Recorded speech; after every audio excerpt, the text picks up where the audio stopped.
Bismillahirrahmanirrahim. Alhamdulillahi rabbil alamin. Assalatu wassalamu ala asyrafil anbiya'i wal mursalin wa ala alihi wa sahbihi ajma'in. Assalamualaikum warahmatullahi wabarakatuh. Innal hamdalillah nahmaduhu wa nasta'inuhu wa nastahdihi wa nastaghfiruh wa na'udzu billahi min shururi anfusina wa min sayyiati a'malina. Innahu may yahdihillahu fala mudilla lahu wa may yudlil fala hadiya lahu. Asyhadu an la ilaha illallah asyhadu anna sayyidina Muhammadan abduhu wa rasuluh. Allahumma salli ala sayyidina Muhammad wa ala alihi wa sahbihi ajma'in, amma ba'd. Alhamdulillah, kepada Allah Subhanahu wa taala, kita diizinkan oleh Allah Subhanahu wa taala untuk mulakan kelas ataupun sesi tadabbur surah Yusuf ini, yang mana kita doakan mudah-mudahan surah ini menjadi surah yang memberi impak kepada ilmu dan makrifah kita, seterusnya memberikan kesan pada jiwa kita sebagaimana Allah Subhanahu wa taala mengizinkan kesan surah ini yang sangat besar kepada Nabi kita Muhammad sallallahu alaihi wasallam. Dan begitulah yang dilalui oleh para sahabat, mereka hidup bersama dengan surah-surah di dalam Al-Quran ini, yang menghidupkan jiwa mereka sehingga mereka menjadi satu generasi yang sangat unik, yang tidak pernah dilahirkan sebelum daripadanya. Jadi kita doakan mudah-mudahan Allah memberikan manfaat kepada perbincangan kita, dan kita mulakan surah ini di awal-awal ayat, 3 ayat yang pertama sebagai pembukaan kepada surah Yusuf. Mari sama-sama kita baca. Bismillahirrahmanirrahim. Alif lam ra. Tilka ayatul kitabil mubin. Inna anzalnahu Qur'anan Arabiyyan la'allakum ta'qilun. Nahnu naqussu 'alayka ahsanal qasas bima awhayna ilayka hadzal Qur'an wa in kunta min qablihi laminal ghafilin. Sadaqallahul azim. Firman Allah Subhanahu wa taala, Alif Lam Ra.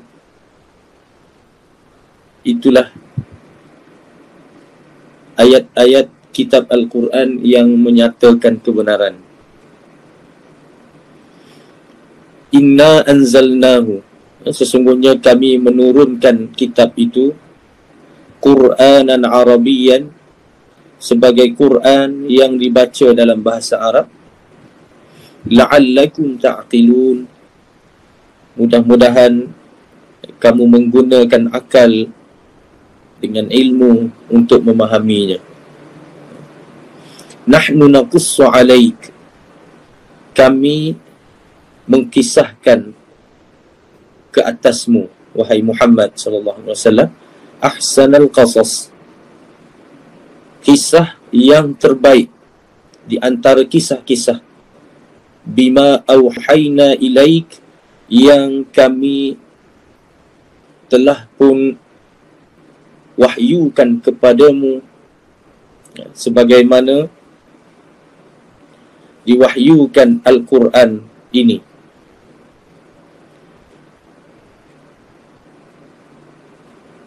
Wa in kunta min qabli, padahal sebenarnya engkau sebelum datangnya wahyu itu, laminal ghafilin, sesungguhnya engkau daripada kalangan orang-orang yang tidak pernah menyedari peristiwa ini ataupun hakikat ini.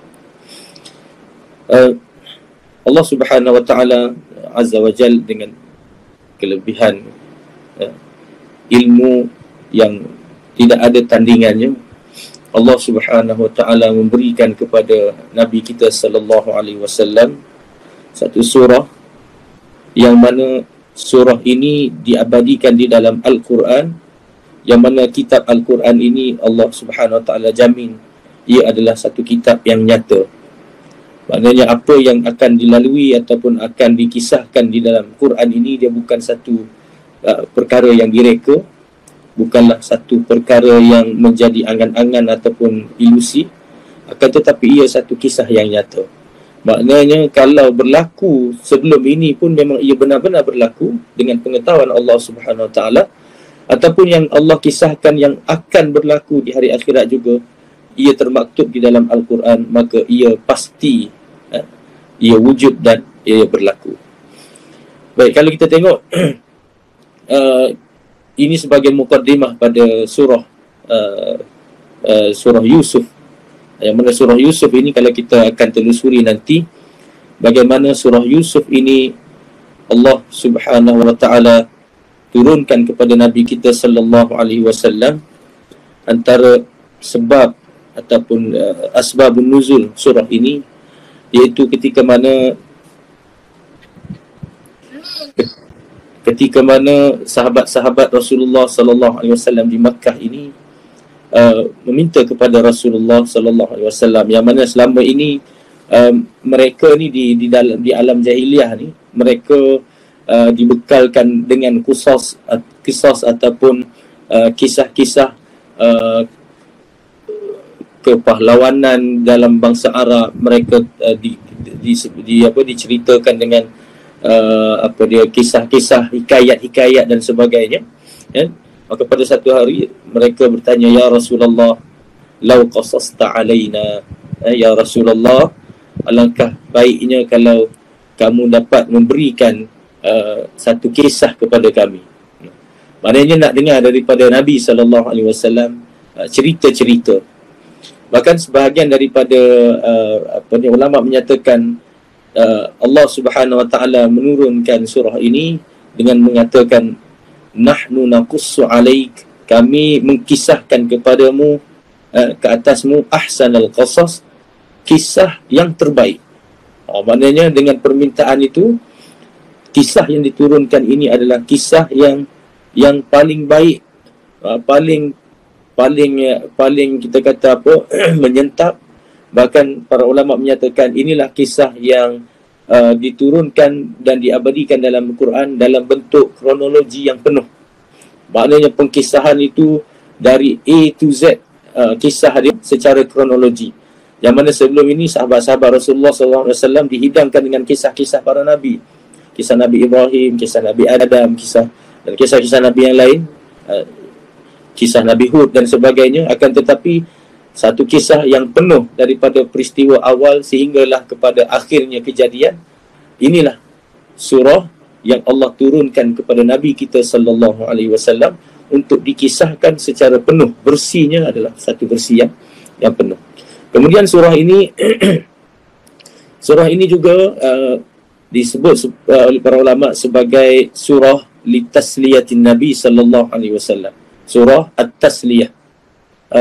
Tasliyah ni maknanya surah yang menjadi motivasi kepada Nabi, surah yang menjadi pendorong kepada Nabi, surah yang menjadi pengubat dan penguat kepada Nabi sallallahu alaihi wasallam. Kalau kita tengok zaman penurunan surah Yusuf ini, surah Yusuf ini diturunkan di era Nabi berdakwah di Makkah, ataupun disebut sebagai surah Makkiyah.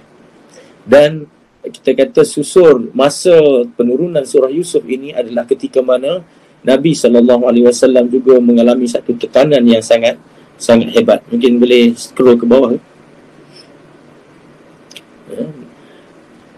Tekanan yang sangat hebat, yang mana musyrikin Quraisy menekan Nabi SAW, bahkan Nabi dihalau, dan Nabi pada ketika itu berdakwah di Taif, ditolak oleh kaum Arab di Taif, dan Nabi SAW berada di dalam amul huzn, ataupun tahun kesedihan.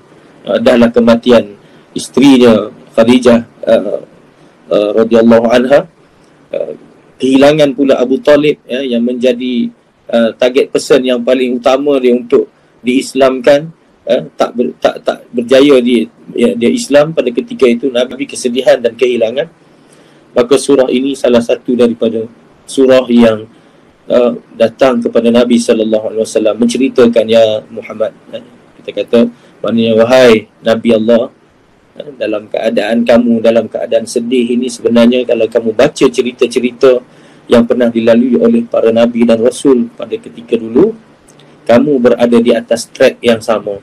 Kamu sedang berada di atas jalan yang sebenarnya jalan yang dilalui oleh para Nabi yang terdahulu. Kalau kamu merasakan kesedihan dan kehilangan, nah, dihidangkan kepada kamu satu surah yang kalau kamu dibacakan surah ini, kamu akan duduk berada bersama-sama dengan golongan orang-orang yang juga melaluinya, dan Allah Subhanahu Wa Taala tunjukkan satu ending kepada perjuangan yang mana Nabi Yusuf AS ini daripada kita kata sehina-hina budak lah, kita kata, sehingga kan dia dicampak dalam perigi dan sebagainya, yang mana akhirnya menjadi orang-orang kenamaan yang disanjung dan dijadikan tumpuan oleh seluruh manusia.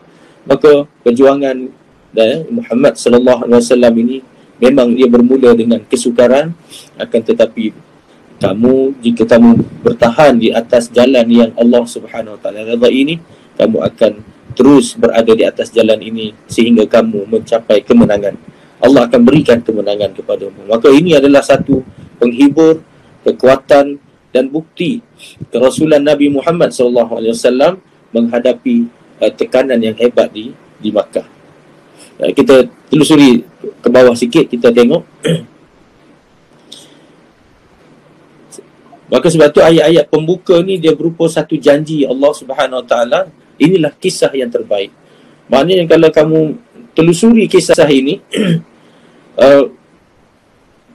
kita menelusurinya dengan satu kehidupan yang real, yang mana kita akan rasai apa yang dirasai oleh Nabi Yusuf itu di dalam kehidupan kita, yang sedang berlari-lari dalam minda kita, yang sedang kita rasai dalam kehidupan kita. Biasanya sekarang ni orang cerita tentang apa?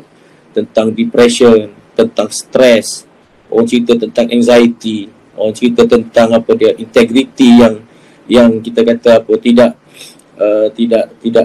tidak bermoral, hilangnya integriti dan kejujuran.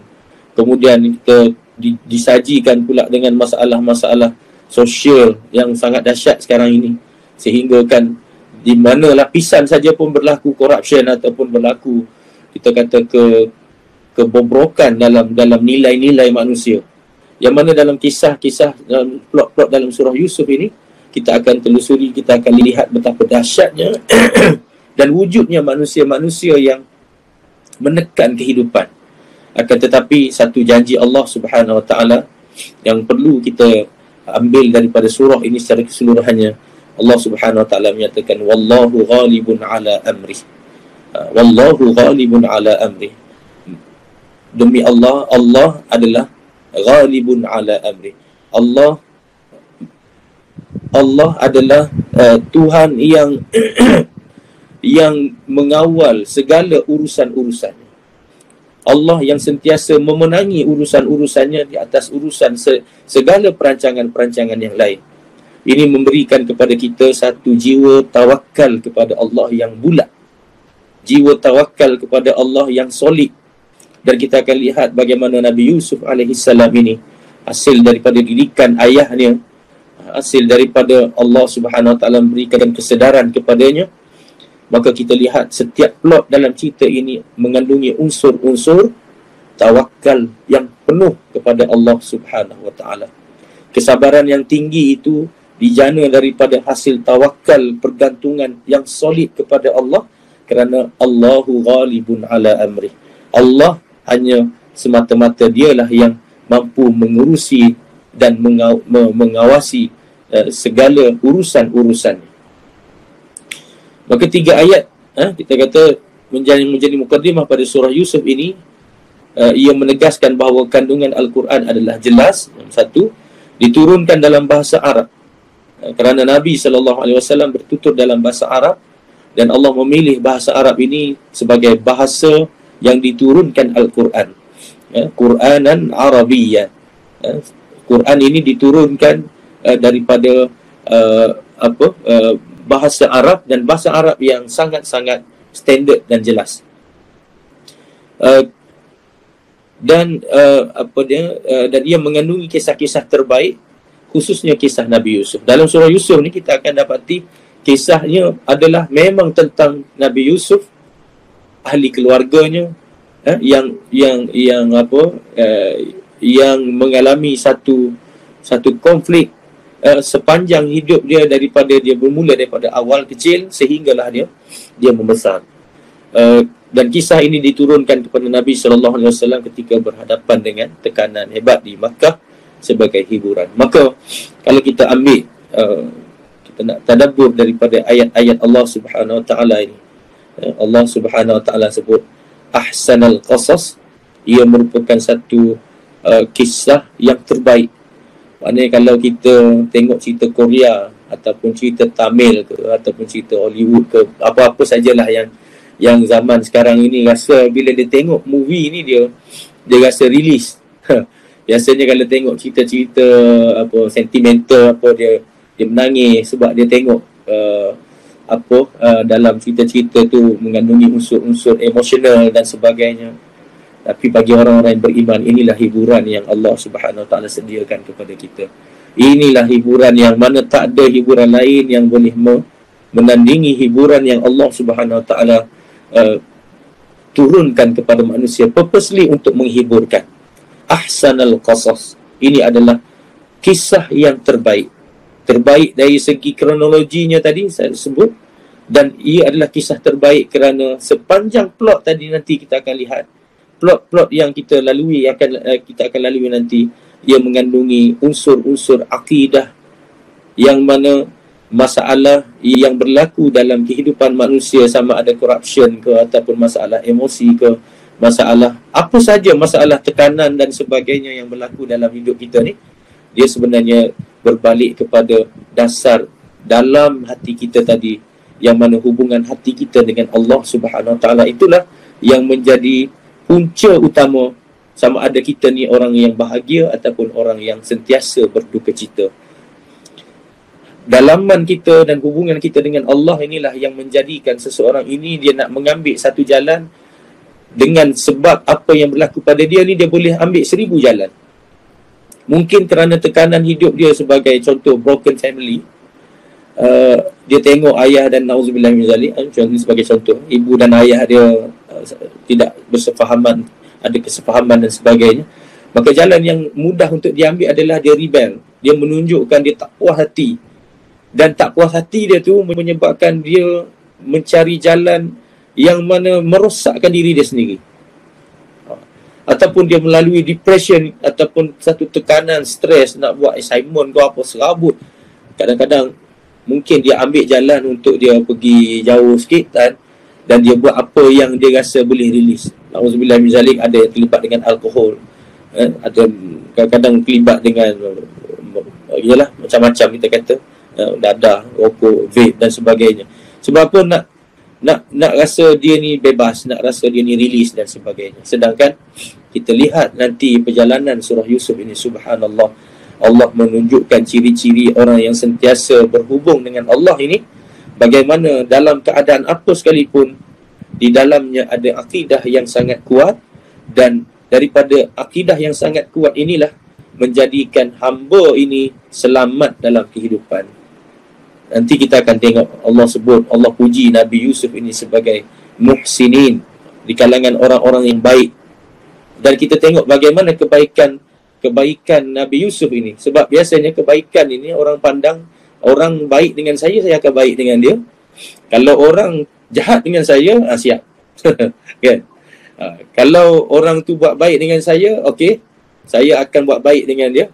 Tapi kalau dia ni macam curang pada saya, maka saya pun boleh curang pada dia. Ini biasa pendekatan secara emosional yang kita kebanyakan daripada kita ambil. Tapi kita akan lihat satu panduan di dalam surah Yusuf ini, bagaimana ditekan, bagaimana dihina, bagaimana dijatuhkan, bagaimana sehingga dibuang oleh keluarga ataupun adik-beradiknya nanti. Tetap Nabi Yusuf ini adalah seorang yang kita kata berperibadi sebagai peribadi Muslim, mukmin, muttaqin, orang yang menyerah diri sebulat-bulatnya kepada Allah kerana keyakinannya di mana sahaja dan apa sahaja keadaannya, dia sentiasa berhubung hanya dengan Allah. Bukan sebab ayah dia Nabi, maka dia kena jadi baik. Bukan sebab dia ni dilayan oleh ayah dia dengan baik, maka dia jadi baik. Bukan sebab juga dia ni berada di dalam kepompong ataupun perlindungan keluarga dia yang baik, maka dia kena jadi baik. Akan tapi kita lihat di mana sahaja dia berada nanti, ciri-ciri takwa wujud dalam hati dia. Dan Allahu ghalibun ala amri, Allah yang bertanggungjawab untuk mengambil bahagian menjaga hamba-Nya yang ini. Nanti kita akan tengok insya-Allah. Okey, boleh teruskan sikit lagi. Kita berhenti pukul apa? Saya nak cuba ambil dalam setengah jam lah. Tapi kalau ada soalan, siapa ni? Apa ni, saudara Wan, siapa ni, Dr. Farid dan sahabat-sahabat yang lain yang mengikuti ni, kalau ada soalan boleh type kot dulu, ataupun kalau nak soal guna mic pun boleh kita bincangkan terus. Okey, maka Ibnu Katsir menyatakan penegasan ahsanal qasas ini merujuk kepada kisah Nabi Yusuf yang lengkap, menyentuh emosi syarat dengan ibrah. Ibrah ni mana dia apa? Bukan sekadar sejarah, tapi dalam sejarah tu ada nilai-nilai yang sentiasa hidup dalam kehidupan manusia, dan untuk kita ambil pengajaran dan pelajaran dan kita amalkan. Dan ia menghiburkan Nabi. Kemudian daripada tafsir As-Sa'di menyatakan bahawa bahasa Arab ni disebut sebagai wasilah utama untuk kefahaman, menunjukkan pentingnya menjaga keaslian dan sumber wahyu. Ini menjadi satu saranan kepada kita, khususnya yang Allah Subhanahu Wa Taala kurniakan kecerdasan dan sebagainya ini. Kita kena jadikan satu target untuk belajar bahasa Arab. Kita kena jadikan satu target untuk memahami bahasa Arab. Kita kena jadikan satu target perjuangan kita untuk berterusan memahami satu demi satu kaedah-kaedah bahasa Arab ni. Kerana apa? Bahasa Arab ini adalah bahasa yang Allah pilih untuk diturunkan Al-Quran, dan setiap bahasa dia mempunyai seni dan nilainya sendiri. Maka untuk memahami seni dan nilai di dalam Al-Quran, tak boleh tidak, dia mesti melalui kefahaman pada bahasa tersebut, khusus pada bahasa tersebut. Dia boleh kita baca terjemahan, kita baca tafsir dan sebagainya. Ini satu kewajipan yang memang sudah kita perlu lazimi. Akan tetapi untuk nilai tambah kita memahaminya dengan tadabbur dan mendalam, maka bahasa Arab ni perlu dijadikan keutamaan. Sebagaimana kita rasa kalau kita tak kompeten dalam bahasa Inggeris, kita sukar nak cari post di dalam perkhidmatan dan sebagainya, nak cari kerja susah, ataupun kita kata sukar diterima oleh majikan dan sebagainya. Maka kita kena jadikan satu nilai lagi, bahasa Arab ni juga adalah satu bahasa yang perlu kita kuasai, perlu kita fahami dan perlu kita jadikan perjuangan. Okey, kemudian Imam Qurtubi dalam Quran kata dia, kisah dalam Quran ni bukan sekadar sejarah tetapi wahyu yang penuh hikmah. Wahyu yang penuh hikmah untuk pembinaan jiwa dan masyarakat. Okey, next kita turun sikit lagi.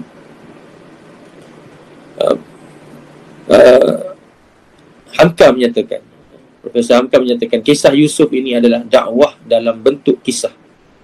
Maknanya kalau nak tengok bagaimana konten dakwah, yang sesuai dengan jiwa manusia, kita cuba study lah bagaimana bagaimana penyusunan pengkisahan melalui penceritaan Yusuf ini kepada kita. Dan sebenarnya ada sebahagian telah pun ada buat kajian dan dikeluarkan kita kata nilai-nilai bagaimana penceritaan itu boleh menjadi satu penceritaan yang sangat baik dan sangat efisien dan sangat impactful kepada pendengar melalui kaedah yang Allah Subhanahu Wa Taala sebut sebagai ahsanal qasas di dalam surah Yusuf. Baik, kemudian kita tengok konteks sejarah dan asal usul penurunan ni. Ini kita dah sebut dah tadi sebahagiannya, iaitu ketika mana ujian daripada kaum musyrikin peranan daripada kaum Yahudi yang sentiasa provoke Nabi.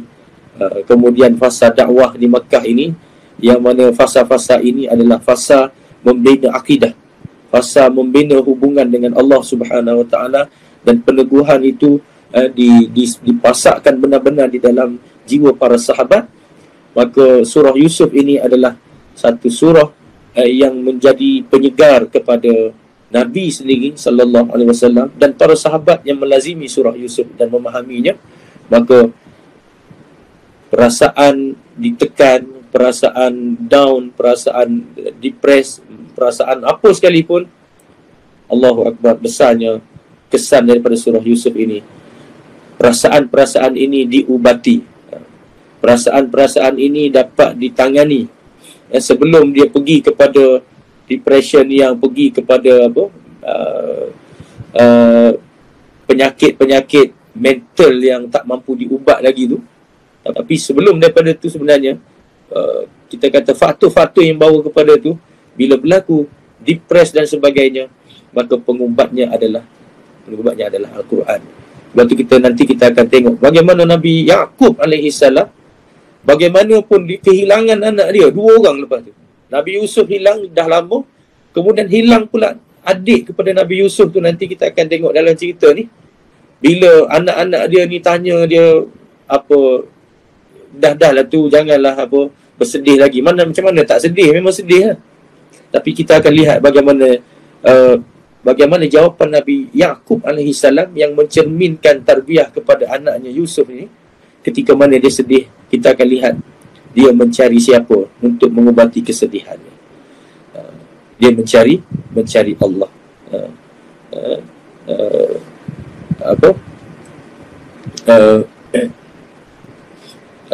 Dalam ayat yang Allah Subhanahu Wa Taala sebutkan ketika mana peristiwa itu, saya cuba quote sikit.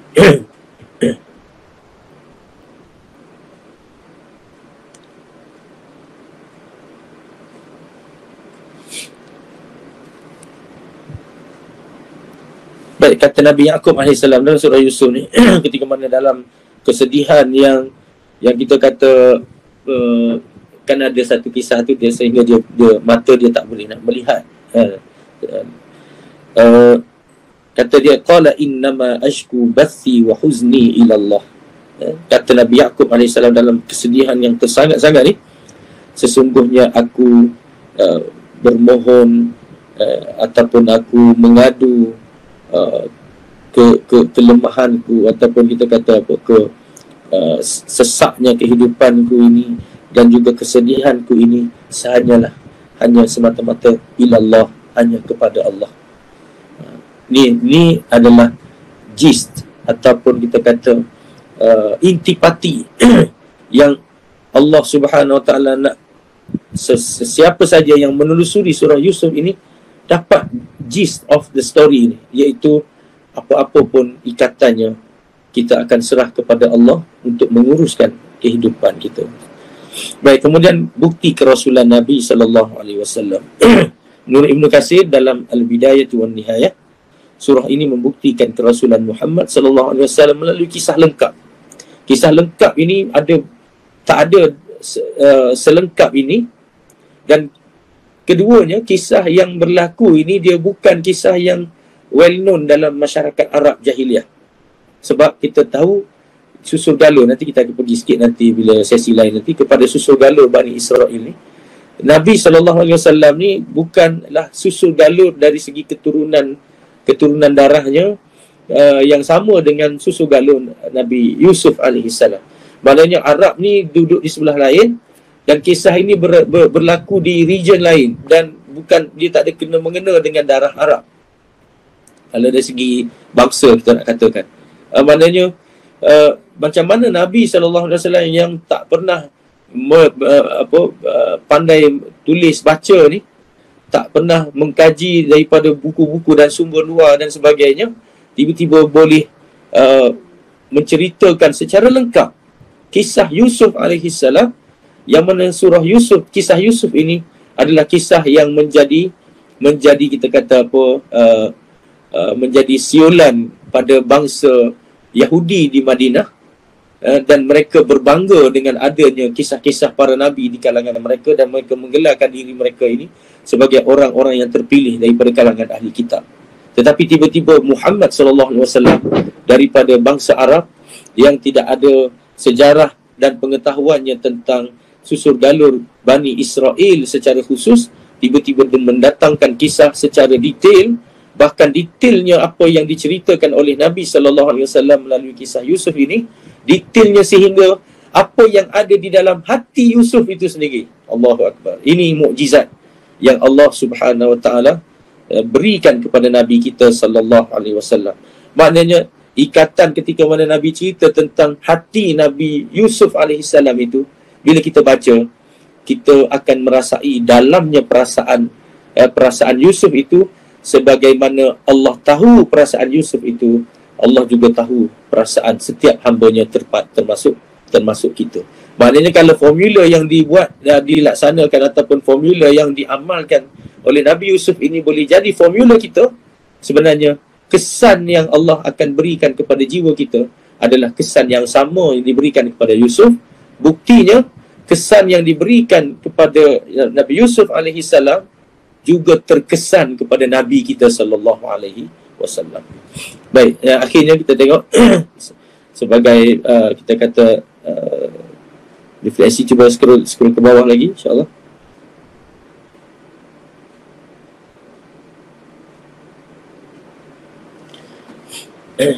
Jadikan ini sebagai renungan untuk diri kita. Kita nak bawa balik satu nilai, yang mana nilai ini menjadi nilai kita pada malam ini. Apabila kita baca surah Yusuf, kita tadabbur maknanya dan kita relatekan dengan kehidupan kita, maka tanyalah pada diri kita. Renungan utamanya adalah Allah memilih untuk memulakan surah ini dengan janji tentang kisah yang terbaik. Maka cubalah kita refleksi pada diri kita. Tidakkah ini memberi isyarat bahawa dalam setiap ujian ada kisah yang Allah sedang susun buat kita? Sebab itu bila kita merasakan satu perasaan dalam fasa-fasa hidup kita ni, kita kena tahu bahawa Allahu ghalibun ala amri. Allah sedang menguasai urusan-urusan segala-galanya. Maknanya apa yang berlaku pada diri kita ni sebenarnya bukan kebetulan. Tidak ada istilah kebetulan ataupun coincidence dalam pengatur caraan hidup yang Allah susun kepada kita. Segala-galanya ni bukan sebagai kebetulan, akan tetapi susunan kisah-kisah, plot-plot yang Allah Subhanahu Wa Taala jadikan pada diri kita, yang mana sebagaimana Nabi Yusuf alaihi salam, setiap ujian dan plot yang dilalui dalam hidup Nabi Yusuf ini dijadikan sebagai hikmah yang menguatkan.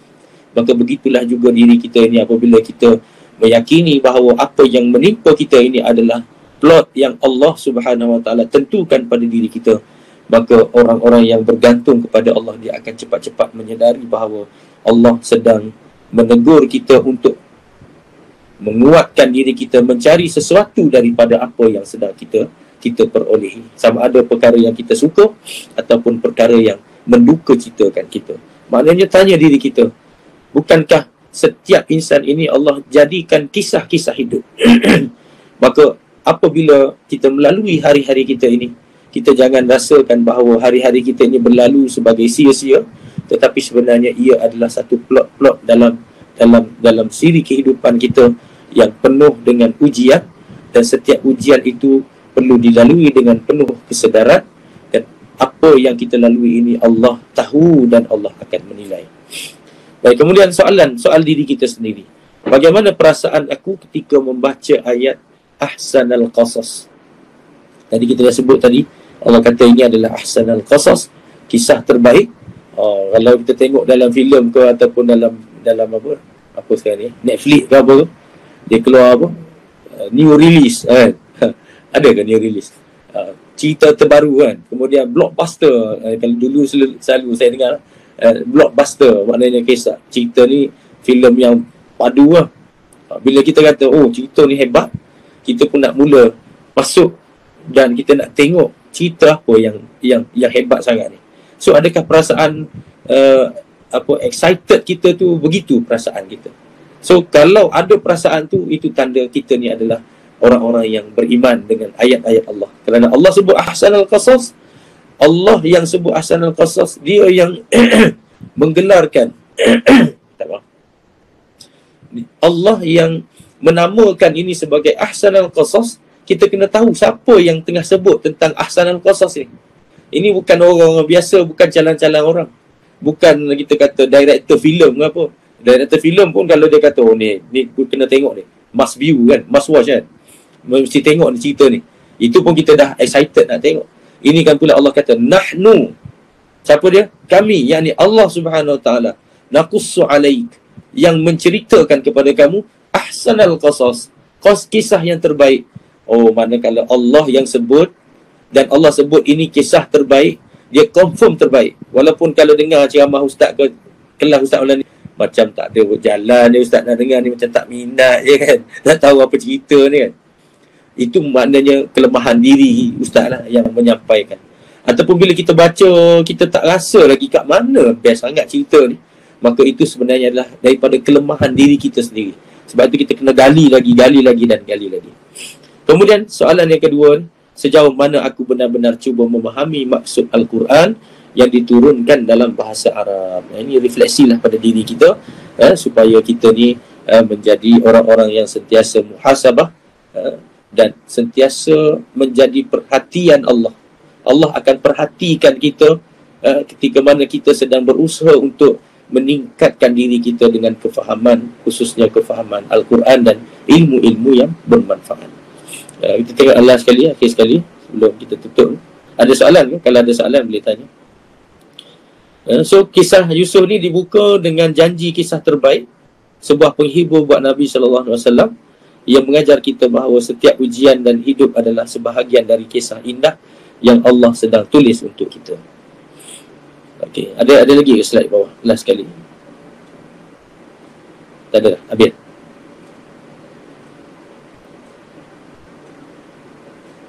Last sekali, mencari ilmu, cahaya petunjuk. Maka permulaan kepada pencernaan ilmu yang Allah Subhanahu Wa Taala nak turunkan ini, dia tak boleh tidak, dia mesti kita ambil daripada saranan Allah Subhanahu Wa Taala yang asas sekali ketika mana menurunkan ayat yang pertama daripada wahyu-wahyu Allah ini, Iqra bismi rabbikal ladzi khalaq. Bismillah, maka bacalah, carilah dan galilah ilmu. Bila kita baca bismillah untuk mencari ilmu, kita pergi duduk dalam bidang mana sekalipun, bismillah untuk mendapatkan ilmu Allah dan dimanfaatkan semula kepada agama Allah, maka ia menjadi manfaat yang besar kepada kita, dan ia merupakan satu ibadah, dan ia adalah satu kunci kepada kefahaman kita menilai bagaimana kita hidup sebagai hamba Allah Subhanahu Wa Taala di dunia, dan kita ini akan mendekati Allah setiap saat dengan memahami dan mentadabbur ayat-ayatnya. InsyaAllah tanamkan diri kita untuk kita share lagi sebenarnya maklumat tentang siri-siri lepas ni. Kita akan masuk pada ayat-ayat seterusnya. Saya mohon sahabat-sahabat juga sharekan kepada sahabat-sahabat yang lain, dan ajak semua untuk kita sama-sama mentadabbur surah Yusuf ini insya-Allah sehingga akhirnya, dan kita doalah mudah-mudahan Allah berikan kepada kita istiqamah. Jadi kalau tak ada apa-apa soalan, saya rasa cukup untuk pada malam ini kita mulakan mukadimah surah Yusuf ini. Saya mohon maaf juga kalau ada kekurangan dan kesilapan, saya minta maaf, dan kita mohon agar Allah Subhanahu Wa Taala sentiasa menambah baik amal kita, dan Allah terima apa yang kita lakukan walaupun sekecil mana. Mudah-mudahan Allah terima dengan belas ihsan untuk kita ni selamat daripada api neraka Allah, dan menyebarkan kebaikan sehingga kita redha dan Allah redha pada kita untuk kita masuk ke syurga Allah Subhanahu Wa Taala. Terima kasih semua. InsyaAllah jumpa lagi. Assalamualaikum warahmatullahi wabarakatuh.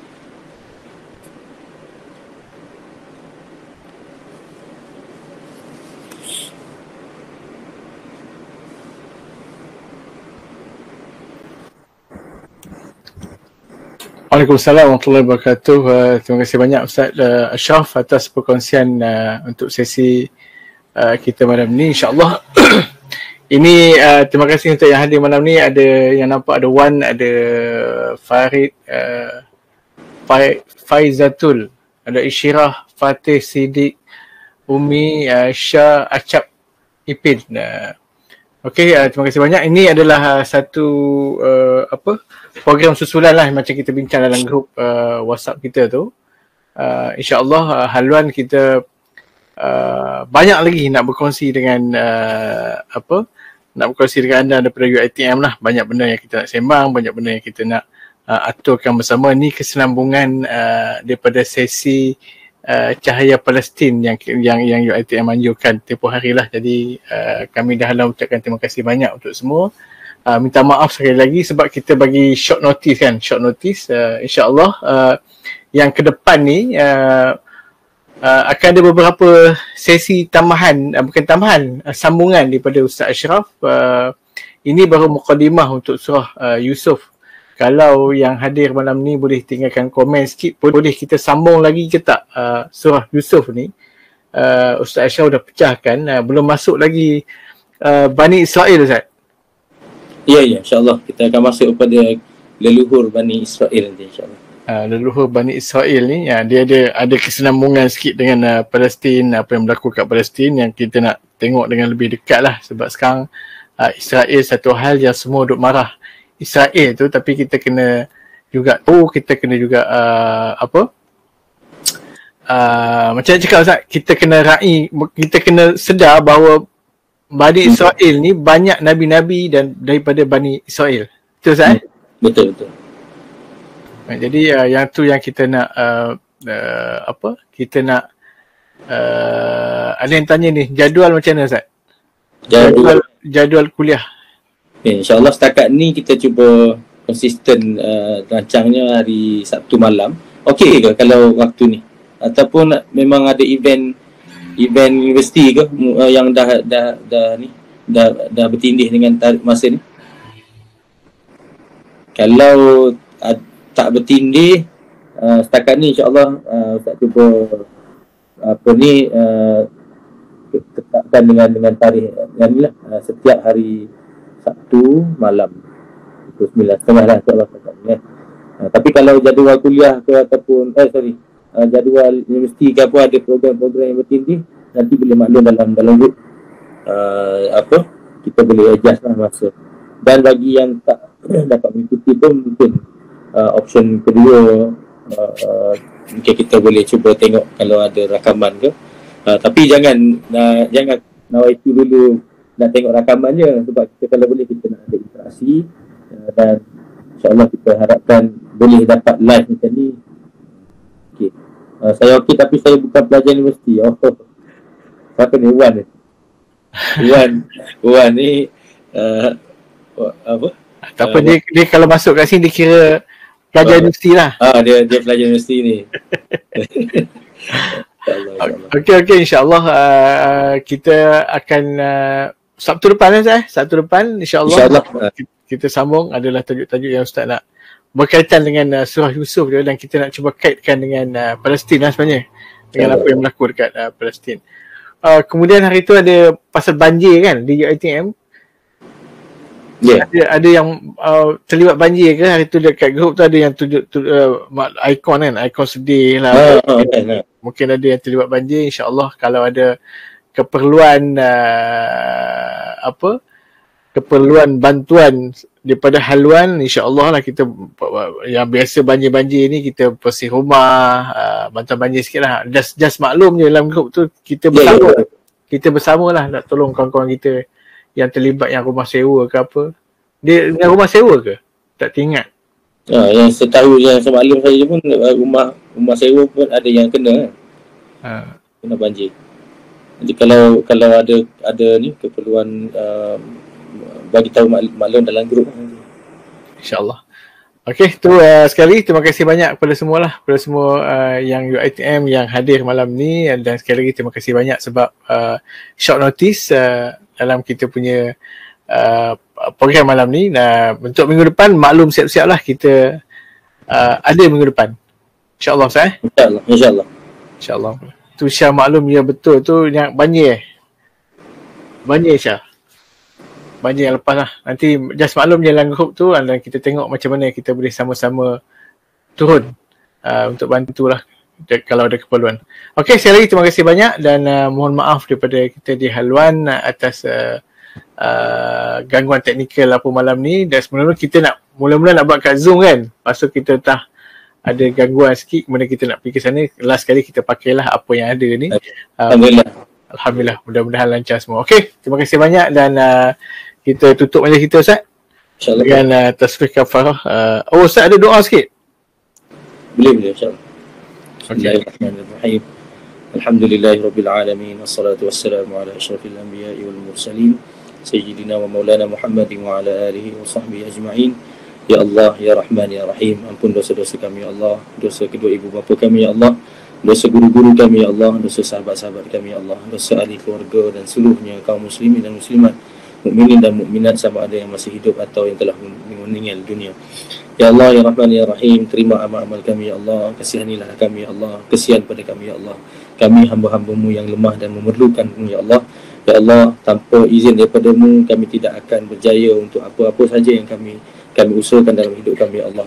Ya Allah, berikanlah kesedaran kepada kami, keinsafan kepada kami sentiasa bahawa hidup kami ini sentiasa bertaut dan bergantung hanya semata-mata kepada-Mu ya Allah, dan supaya kami menerima satu hakikat bahawa kami akan kembali juga kepada-Mu dengan amal-amal kami. Maka ya Allah, tambahkanlah amal-amal soleh kami ya Allah, perluaskanlah apa yang kami ada untuk manfaat semua orang ya Allah. Ya Allah, ampunkan kekurangan dan keterlanjuran kami ya Allah. Sebagaimana Kau kumpulkan kami pada malam ini ya Allah, kami berhajat dan berharap sangat ya Allah agar Kau kumpulkan kami dalam suasana yang bahagia di syurga-Mu bersama dengan para Nabi Siddiqin, yang khususnya bersama dengan Nabi kami Muhammad sallallahu alaihi wasallam yang kami rindui dan kami cintai. Ya Allah, ya Rahman, ya Rahim, ampunilah kami ya Allah. Sallallahu ala sayyidina Muhammad wa ala alihi wa sahbihi ajma'in. Walhamdulillahi rabbil alamin. Taqabbalallahu minkum. Inna wa minkum taqabbal ya karim. Kita tutup majlis kita dengan tasbih kafarah dan suratul Asr. Subhanakallahumma wa ashhadu an la ilaha illa anta astaghfiruka wa atubu ilaik. Wal 'asr innal insana lafi khusr illa allazina amanu wa 'amilus salihati wa tawassaw bis sabr. Sadaqallahul 'azim. Assalamualaikum warahmatullahi wabarakatuh. Jazakallah. Terima kasih.